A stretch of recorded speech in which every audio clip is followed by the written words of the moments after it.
Демократія виживе чи загине?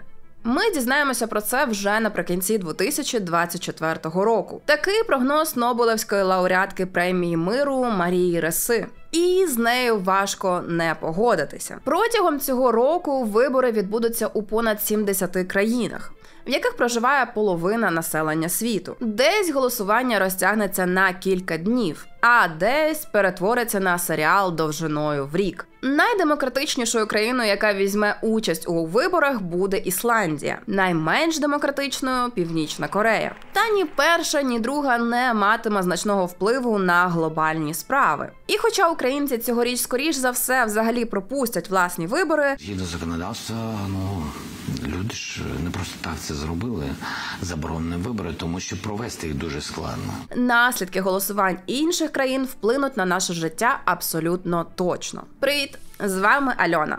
Тож, за якими виборами слід спостерігати цьогоріч, якщо ви не аполітичні? Зараз розповім.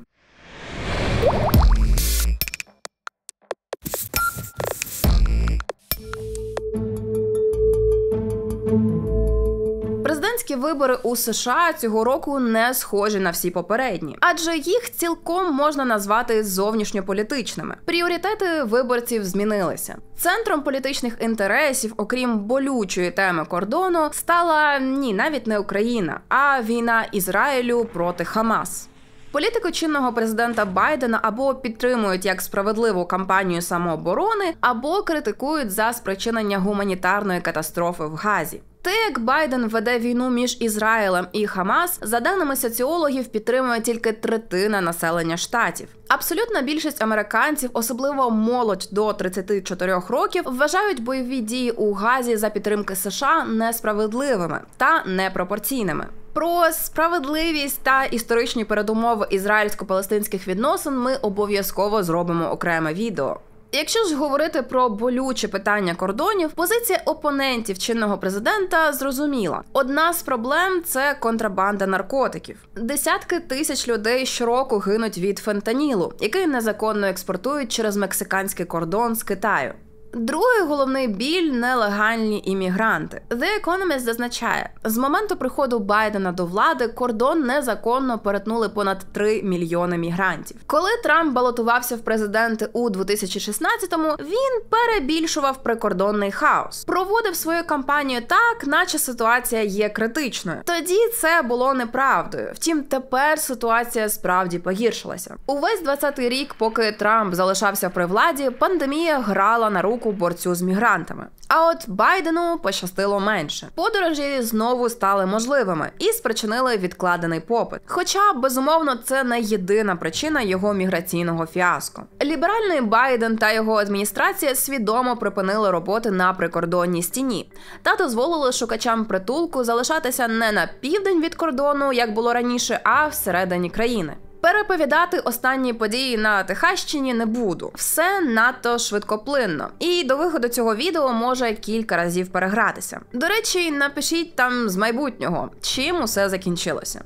Іронія в тому, що чинний президент Байден має приблизно такий самий рівень підтримки американців, який був у його основного конкурента Трампа, коли той був президентом. Ось на цих графіках, накладених один на один, видно, що вони крокували нога в ногу зі своїми плюс-мінус 40% підтримки протягом усього другого та третього років президентства. А тепер подивіться для порівняння, яку народну любов у цей час мали, наприклад, Буші. Та й Обаму підтримували більше, ніж цих двох. Утім, жодного серйозного конкурента серед однопартійців Джо Байден так і не отримав. Результат, з яким він перемагає на праймеріс в інших демократів, не залишає їм жодних шансів. І конгресмен Дін Філіпс з Міннесоти, і письменниця Маріанна Вільямсон, яка стала відомою передусім як духовний радник телезірки Опрі Вінфрі, залишаються далеко позаду нього. З республіканцями ж ситуація трохи цікавіша.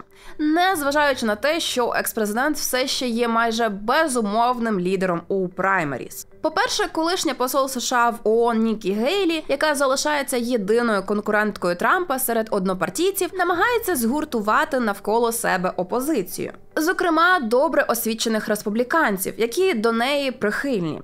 Гейлі відома не лише про українську опозицію, а й критикою надто різкої, на її думку, риторики Трампа щодо Ізраїлю. Та недостатньо жорсткої щодо Китаю. Друга, але не менш важлива інтрига полягає в тому, що, на відміну від конкурентки, Трамп залежить не тільки від настроїв виборців, а й від американського правосуддя. Колишньому президенту загрожують 4 кримінальні судові процеси за звинуваченнями у злочинах. Потенційно найсерйозніша з кримінальних справ проти Трампа – спроба скасувати результати президентських виборів 2020 року. Федеральний суд над екс-президентом, де прокуратура висуне йому звинувачення, починається 4 березня, за день до супервівторка. До речі, як працює американська прокуратура і наскільки вона залежна від чинного президента, я вже розповідала в нашому відео про публічне обвинувачення. Дуже раджу вам його переглянути. Жодна із 4 справ проти Трампа навряд чи матиме рішення суду до завершення праймеріс. Гарячим та обговорюваним залишається питання, чи може 14-та поправка Конституції заборонити екс-президенту-республіканцю брати участь у виборах. Крапку має поставити Верховний суд США, де він шукає правди. Раніше, апелюючи до 14-ї поправки, участь Трампа у праймеріс заборонили у штатах Мен і Колорадо. Це пов'язано зі штурмом Капітолія прихильниками екс-президента в січні 2021 року, коли йому дуже не хотілося поступатися посадою. Верховному суду доведеться визначити, що можна вважати участю в повстанні, і чи поширюються правила часів громадянської війни на сучасні дні. За іронією долі, супервівторок цього року припадає на 5 березня, тобто наступний день після висунення обвинувачення Трампу. Його результати майже у 100% випадків корелюють з фінальними результатами виборів. Але пам'ятаємо про чорних лебедів та потенційні сюрпризи від американського правосуддя. Коли внутрішні партійні змагання закінчаться і делегати на з'їздах визначаться з кандидатами, настане час дебатів. Загальні вибори у США призначені на 5 листопада. За прогнозом JP Morgan, у разі перемоги Трампа євровалюта, китайський юань та мексиканський песо опиняться під загрозою падіння. Річ у тім, що екс-президент хоче впровадити універсальне мито 10%, або, іншими словами, податок на імпорт. На думку стратегів, це може підштовхнути курс долара на валютних ринках. Коли подібне робив у США президент Ніксон, це спричинило запеклий спротив з боку торговельних партнерів. Українців відверто насторожують тези Трампа про його методи припинення війни. President Putin very well. I know Zelensky very well. I'm going to get him in. We're going to get it solved very quickly. З іншого боку, глава українського МЗС запевняє, Сполучені Штати не відійдуть від стратегії стосовно України, яким би не було прізвище президента. Висловлюючи бажання замирити росіян і українців, трампісти услід за своїм лідером називають головною метою запобігання стражданням українців. Дякуємо і на цьому, ми теж не хочемо страждати. Проблема тільки в тому, що, на їхню думку, це важливіше, ніж захист територіальної цілісності та демократії. Залишається сподіватися, що українцям вистачить красномовства, аби відкоригувати їхні погляди. Близько 400 мільйонів виборців у червні обиратимуть Європарламент і визначатимуть долю не лише Євросоюзу, а й України. Це будуть перші вибори без Великої Британії, яка вийшла з ЄС у 2020-му. Явку прогнозують рекордну за 3 десятиліття через світоглядні суперечності європейців. Багато років поспіль безперечними лідерами у Європі були правоцентристська ЄНП та лівоцентристські соціал-демократи. Решта партій йшли за ними з великим відривом. До речі, вгорі лінк на інформативне відео про правих і лівих. Нині ж на велику кількість місць очікують ультраправі, налаштовані проти мігрантів. Їхні популярні лозунги – припинити перетворювати Європу на 5-зірковий хостел для Африки та закінчити війну проти автомобілів. Так вони називають відмову від традиційного пального на користь електрокарів. Деякі з ультраправих, хоч і не всі, декларують також наміри зупинити антиросійські санкції та відновити імпорт російського газу через Північний потік. Востаннє європейських ультраправих неабияк надихнула перемога антиімміграційної партії «Свобода» та Герта Вілдерса у Нідерландах. Крім того, торік євроскептики перемогли на національних виборах у Словаччині та отримали хороші результати в Австрії та Німеччині. Соціологи свідчать, рейтинг ультраправої ідентичність та демократія дедалі зростає. Більше того, якби ультраправі об'єдналися з європейськими консерваторами та реформістами, вони б могли стати найбільшою силою у європейському парламенті. Саме такий план виношує одіозний угорець Віктор Орбан. Він публічно заявив, що його партія Фідес планує вступити до ECR, а потім він працюватиме над об'єднанням усіх європейських крайніх правих навколо групи консерваторів. Але йому це навряд чи вдасться, оскільки інші ключові партії-учасниці ECR так чи інакше активно підтримують Україну.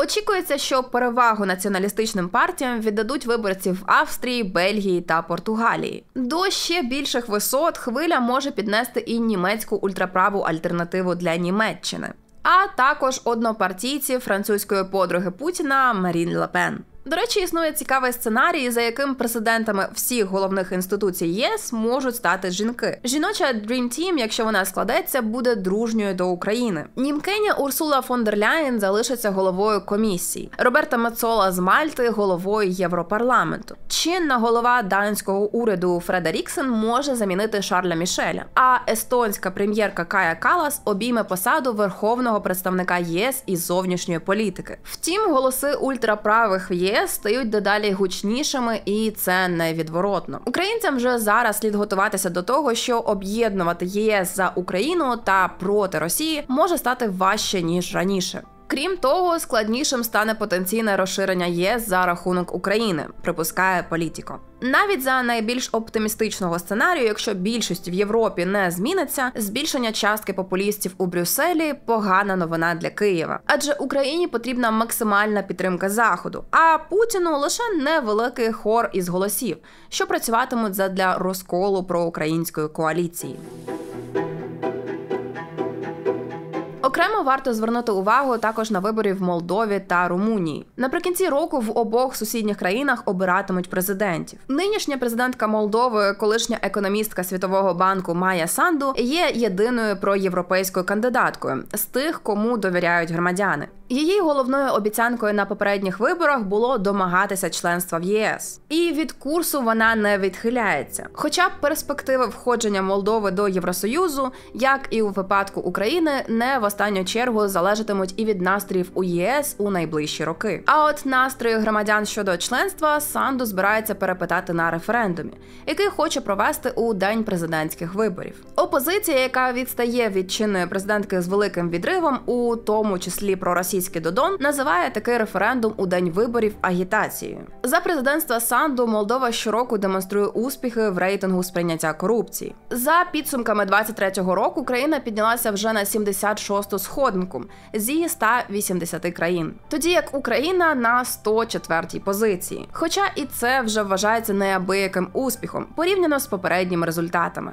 Опоненти ж закидають Санду ріст цін і високий рівень бідності в країні. Наразі соціологи називають фавориткою Майю Санду. Її потенціал оцінюють у 30-45% голосів, проросійського Додона у 23-28%. Проте, на думку оглядачів, якщо першим туром не обійдеться, здобути перемогу у другому їй буде значно важче.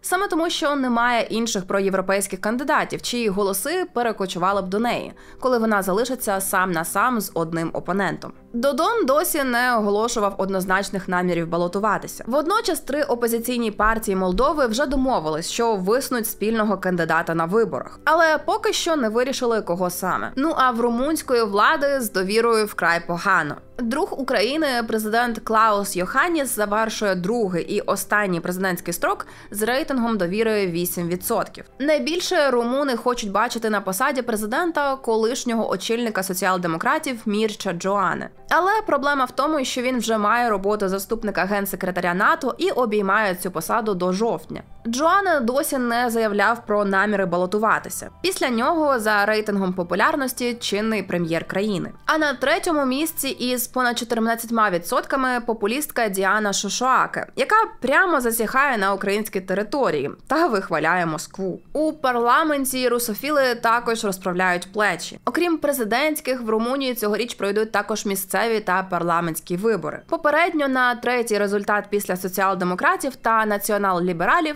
претендує проросійська партія «Альянс за об'єднання румунів». У самій Росії не зміниться нічого. Сподіваюся, ви не плекаєте ілюзій на нібито антивоєнного кандидата в президенти Надєждіна. На момент запису цього відео розгортається драма з його недопущенням. Центр ізбірком закидає Надєждіну несправжність 15% підписів, які він зібрав. Той планує позиватися до суду. Та навіть якщо історія закінчиться хеппі-ендом для Надєждіна, це ще нічого не означає. Він потрібен Путіну для легітимізації події, яку лицемірно продовжують називати виборами. Так само, як і в Північній Кореї, де парламентські вибори без вибору заплановані також на березень цього року. Що відрізняє вибори в Північній Кореї від виборів у Росії? Те, що остання ще й намагатиметься імітувати їх і на наших територіях, які тимчасово заграбала. За кого, Надежда, ми будемо з тобою голосувати? Навірно, за Єдину Росію. Цей епізод показує так звані онлайн-вибори в окупованому Алчевську. Детальніше у нашому відео про електронне голосування у світі. У дружньому до Росії Ірані також спостерігається узурпація влади та політичний відчай. На парламентських виборах у березні очікують дуже низьку явку. Зокрема, в Тегерані до виборчих дільниць можуть дійти менш ніж 15% виборців з правом голосу. Правлячі мули дискваліфікують тисячі кандидатів і не дають чіткого пояснення своїм діям. Якщо зазвичай Міністерство внутрішніх справ Ірану знімало з виборів 1-2% зареєстрованих, цього разу дискваліфікували кожного четвертого. Такий підхід до виборів не дозволив відомим політичним діячам балотуватися. Натомість в авторитарній Венесуелі цьогоріч з'явився примарний шанс на вільні вибори. Як не дивно, можливість їх проведення пов'язана з російсько-українською війною. Адже після впровадження ембарго на російську нафту американці згадали про значні запаси викопного палива в Каракасі, на який майже 2 десятиліття тому наклали санкції. Уряду Мадуро запропонували угоду – послаблення санкцій з нафтового сектору Венесуели в обмін на вільні вибори. Відмовлятися від такої можливості було б не дуже розумно. Особливо, коли в тебе в країні інфляція в якийсь момент перевищила 1 мільйон %. От би дожити і побачити такий самий ефект від антиросійських санкцій. Адже тепер йому, скоріш за все, доведеться дозволити балотуватися своїй основній конкуренції – Марії Корінії Мачадо, якій минулого літа заборонили обіймати посаду протягом 15 років. В іншому разі американці погрожують відмовитися від домовленостей. Шанси Мачадо скинути Мадуро на вільних і чесних виборах досить високі. На праймеріз опозиції вона здобула понад 90% голосів.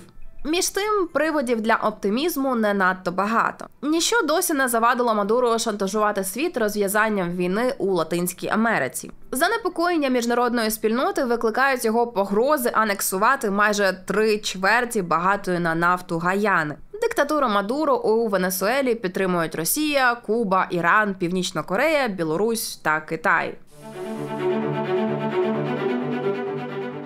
Та можливі наслідки від потенційної війни в Латинській Америці навіть не порівнювані з тим, що чекає світ в разі гарячого конфлікту у Тайванській затоці. На початку року відбулися вибори у Китайській Республіці. Так офіційно називається Тайвань. На виборах президента 13 січня перемогу здобув прозахідний кандидат від Демократичної прогресивної партії Лай Цзінде, який підтримує незалежність острова. Він є найгіршим партнером для Пекіна з точки зору відносин між островом і материком. Тому шанси на можливе протистояння у Тайванській затоці між Пекіном і Тайбеєм лише зросли. А враховуючи зобов'язання, які має США перед Китайською Республікою на Тайвані, це може призвести навіть до збройного конфлікту між КНР та Сполученими Штатами. Потенційне вторгнення Пекіну на Тайвань, на думку аналітиків Bloomberg, може знищити світову економіку. І буде коштувати $10 трильйонів.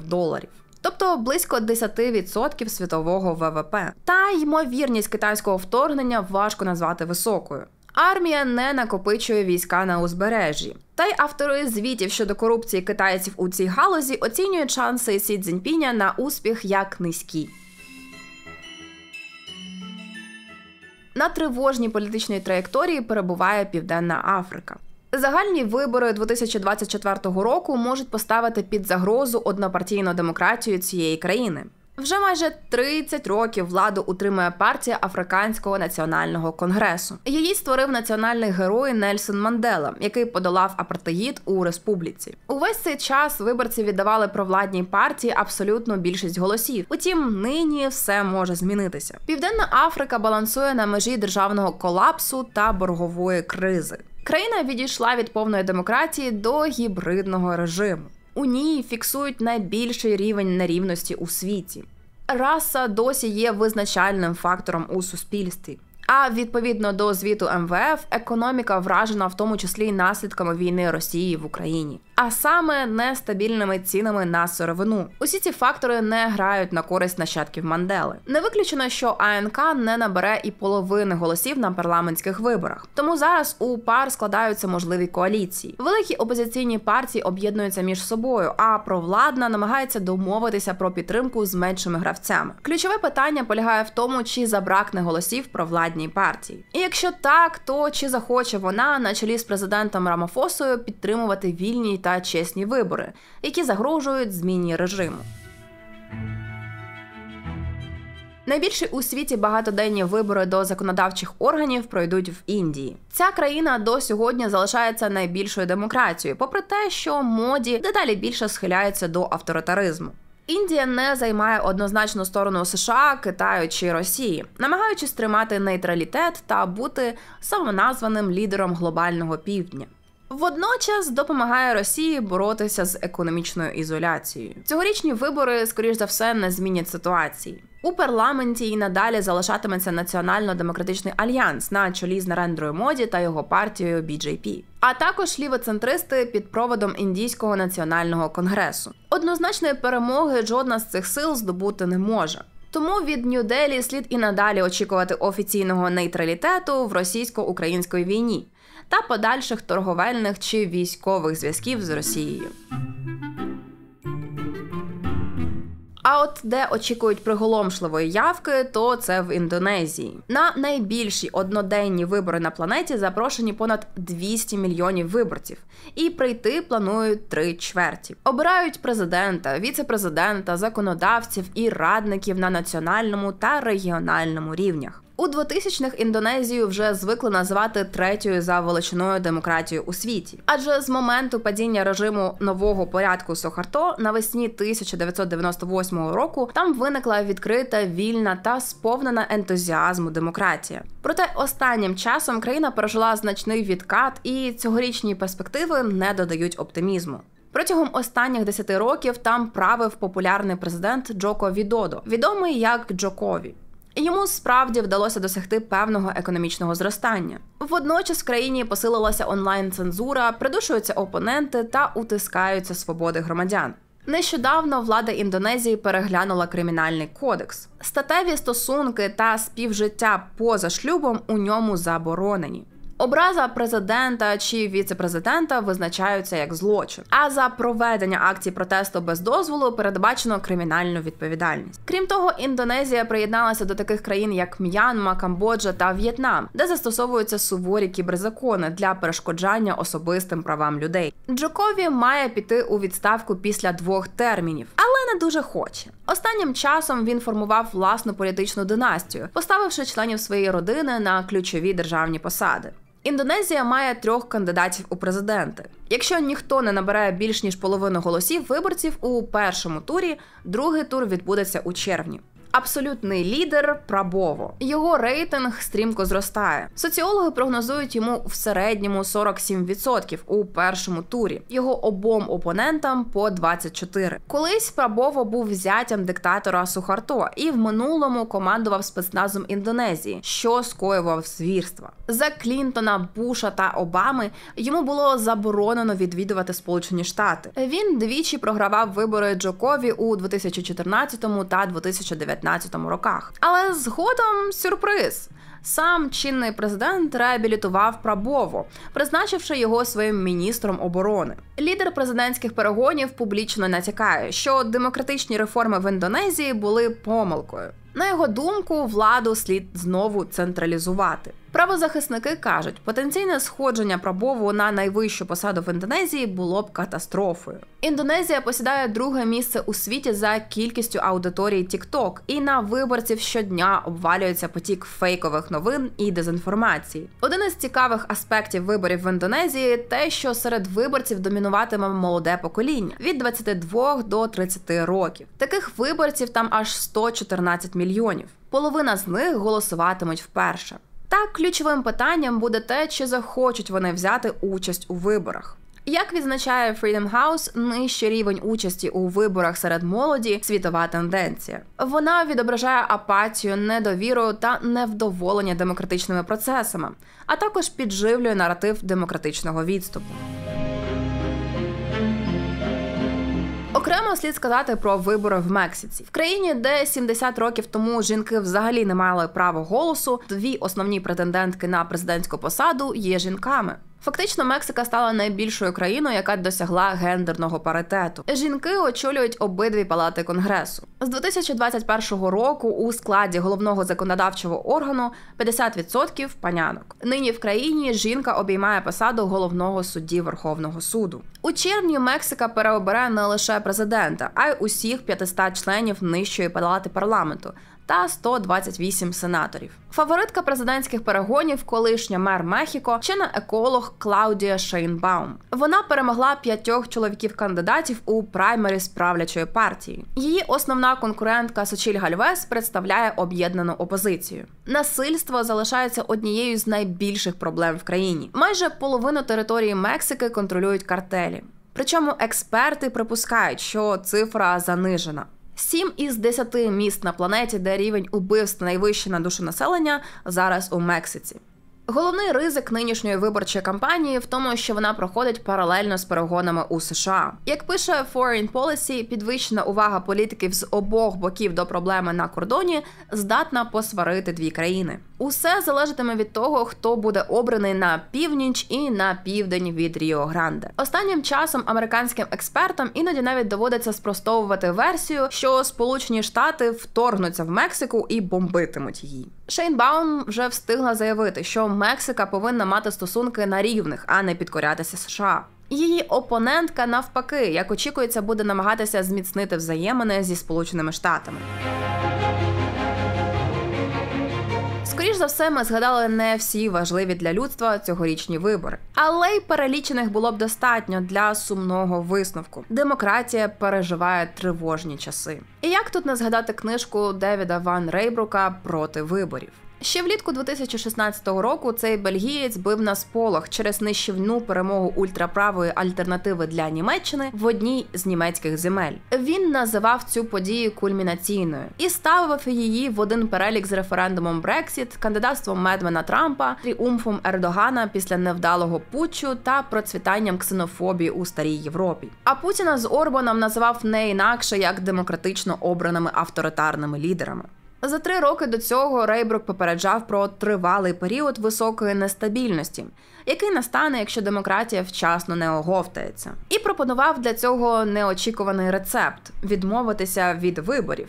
У цьому основна причина демократичної втоми. Ми перетворилися на електоральних фундаменталістів. Ми ненавидимо тих, кого обираємо, але вклоняємося виборам, писав Рейбрук. На його переконання, якщо сприймати вибори не як самоціль і священний принцип, а лише як відносно новий спосіб участі у демократії, то сумніви щодо цієї ідеї не будуть здаватися безглуздими. Адже людство експериментує з демократією 3000 років, і лише останні 200 років виключно за допомогою виборів. Рейбрук посилається на Аристотеля. Мовляв, за демократичного устрою посади обіймають через жеребкування, а за олігархічного – через обрання. Автор намагається довести, що обирати собі правителів у часи соцмереж і комерційних ЗМІ – це не про демократію, а так би мовити про виборну аристократію. І додає, Наші представники нас не представляють. Натомість він описує принади деліберативної, тобто дорадчої демократії, коли громадяни значно більше, ніж зазвичай, впливають на процеси, що відбуваються навколо них, а не лише ставлять позначку навпроти прізвища людини, яка має гроші на успішну передвиборчу кампанію.